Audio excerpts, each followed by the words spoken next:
మాజీ CM YS Jaganmohan Reddy నేతృత్వంలో వైఎస్ఆర్ కాంగ్రెస్ పార్టీని తిరిగి అధికారంలోకి తీసుకురావటమే మనందరి లక్ష్యంగా కృషి చేద్దామని ఆ పార్టీ తెనాలి సమన్వయకర్త మాజీ ఎమ్మెల్యే అన్నాబత్తుని శివకుమార్ అన్నారు. తెనాలి మున్సిపల్ అధికార వైఎస్ఆర్ కాంగ్రెస్ పార్టీ కౌన్సిల్ పదవీకాలం ముగిసిన నేపథ్యంలో గత 5 ఏళ్లు చైర్పర్సన్లుగా, కౌన్సిలర్లుగా, కోఆప్షన్ సభ్యులుగా పదవీకాలం పూర్తి చేసిన సందర్భంగా బుధవారం రాత్రి అభినందన సత్కారాన్ని నిర్వహించారు. తెనాలి నియోజకవర్గ వైఎస్ఆర్ కాంగ్రెస్ పార్టీ ఆధ్వర్యంలో గంగానమ్మపేటలోని శశి వేదికలో జరిగిన సభకు పార్టీ తెనాలి సమన్వయకర్త మాజీ ఎమ్మెల్యే అన్నాబత్తుని శివకుమార్ ముఖ్య అతిథిగా హాజరయ్యారు. వైఎస్ఆర్ కాంగ్రెస్ పార్టీ లైన్ తప్పకుండా, పార్టీకి ఎలాంటి డ్యామేజీ లేకుండా, తనకు ఎలాంటి మచ్చ లేకుండా పరిపాలన చేసిన చైర్పర్సన్ తాడిబోయిన రాధికను శివకుమార్ ముందుగా అభినందించారు. గత అసెంబ్లీ ఎన్నికల్లో పార్టీ ఓటమితో కుంగిపోకుండా పట్టణ అభివృద్ధికి కౌన్సిల్ పాటుపడిందని చెప్పారు. వైఎస్ జగన్మోహన్ రెడ్డి నాయకత్వంలో 5 ఏళ్ల పాటు దిగ్విజయంగా ప్రజాసేవలో గడిపే అవకాశం దక్కిందని గుర్తు చేశారు.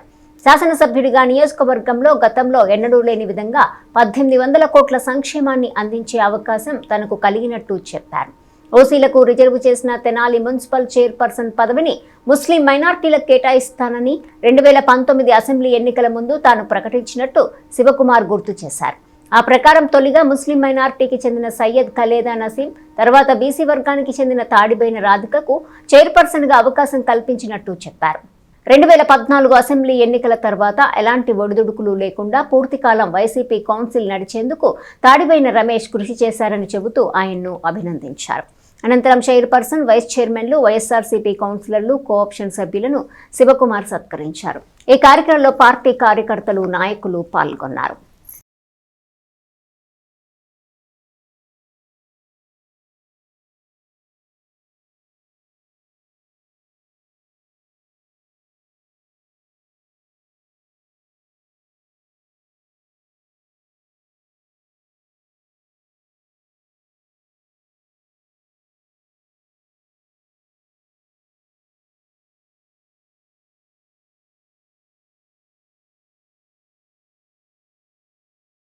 ఈరోజు మీతో ఈ సమావేశం చాలా సంతోషం ఉంది, చాలా ఆనందంగా ఉంది. ఎందుకంటే ఆల్మోస్ట్ అందరం జగన్మోహన్ రెడ్డి గారి నాయకత్వంలో వైఎస్ఆర్ పార్టీ పుట్టిన దగ్గర నుంచి పనిచేస్తున్నాను. అలాగే వైఎస్ఆర్ పార్టీ అధికారంలోకి వచ్చినాక నేను మొదటి శాసనసభ్యుడి, మీ అందరూ కూడా కౌన్సిల్లో వైఎస్ఆర్ పార్టీ అధికారంలో తీసుకొచ్చిన మొదటి కౌన్సిల్. అందుకే సుమారు 32 మంది కౌన్సిలర్స్గా ఆ రోజు విజయం సాధించాం. కౌన్సిల్ని గెలిపించుకోవడమే కాకుండా 2 చైర్మన్ని, దాంట్లో మొదటి చైర్మన్గా మైనారిటీ వర్గాలకి ఫస్ట్ టైం తెనాలి నియోజకవర్గంలో మైనారిటీ వర్గానికి మున్సిపల్ చైర్మన్ ఇస్తానని చెప్పి ఖలీదా నసీం గారిని చేసి నేను ఎక్కడ మాట తప్పదు. ఎందుకంటే నేను పవిత్ర మసీదులో చెప్పాను, చాలామంది గుర్తుండి ఉంటాను, మసీదులో చెప్పాను. నేను చెయ్యాలి అని అనుకొని చెబుతున్నాను, ఆ మాట నిలబెట్టుకుంటాను.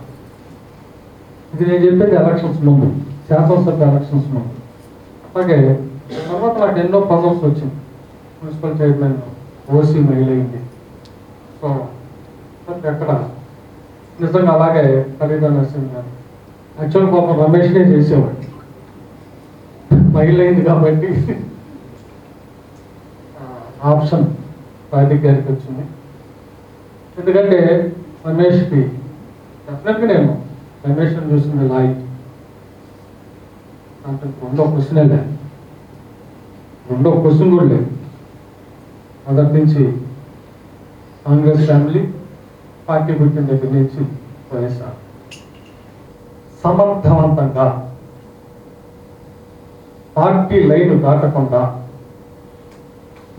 అన్నావతి శివకుమార్కి అప్రదిష్ట జరగకుండా,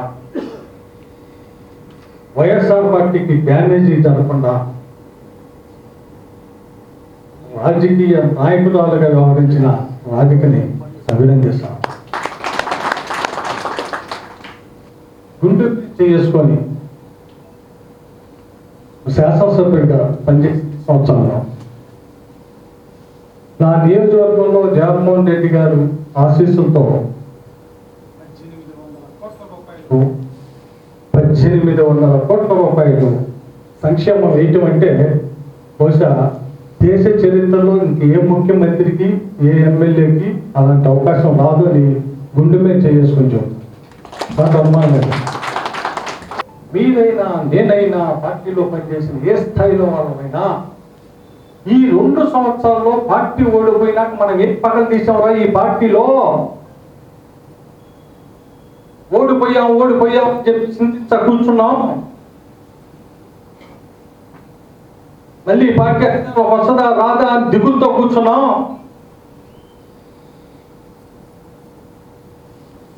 ఏంది మన పరిస్థితి అని ఎవడు కాడు ఎత్తుక్కుంటా ఉన్నాం. వార్డుల్లో క్యాడర్ నిలబడిద్దాన్ని ఎత్తుక్కుంటా ఉన్నాం. కౌన్సిలర్ నిలబడతాడా, ఎంపీటీసీ నిలబడతాడా, జెడ్పీటీసీ నిలబడతాడా, అసలు కుమార్ నిలబడతాడా? ఈ ఎడవ క్వశ్చన్లన్నీ మాట్లాడుకున్నామే కానీ ఏం పని చేశాం ఈ 2 సంవత్సరాల్లో? కానీ ఈ 2 సంవత్సరాల్లో జగన్మోహన్ రెడ్డి గారే మళ్ళీ గెలుస్తాడన్న విశ్వాసం ప్రజల్లో తీసుకొచ్చారు చూడు. ఎక్కడైతే మనం సంక్షేమం ఇచ్చామో ఆ సంక్షేమం ఎక్కువైంది, ఆ సంక్షేమం మన వల్ల ఈ సంక్షేమం వల్లనే మనం ఓడిపోయామని అనుకున్నామో ఆ ఓటమే ఈ రోజు మళ్ళీ ఓటమికి కారణం అవుతా ఉంది.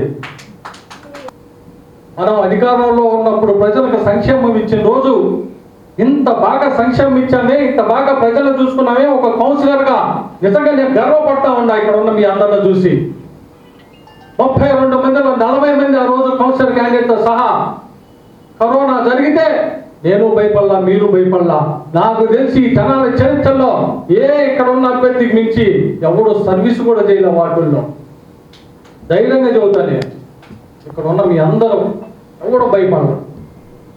జగన్మోహన్ రెడ్డి గారిని గెలిపించేదాని కోసం తెనాల్లో నేను శాసనసభ్యుడిగా దాంట్లో అసలు అనుమానమే లేదు చెబుతున్నాను.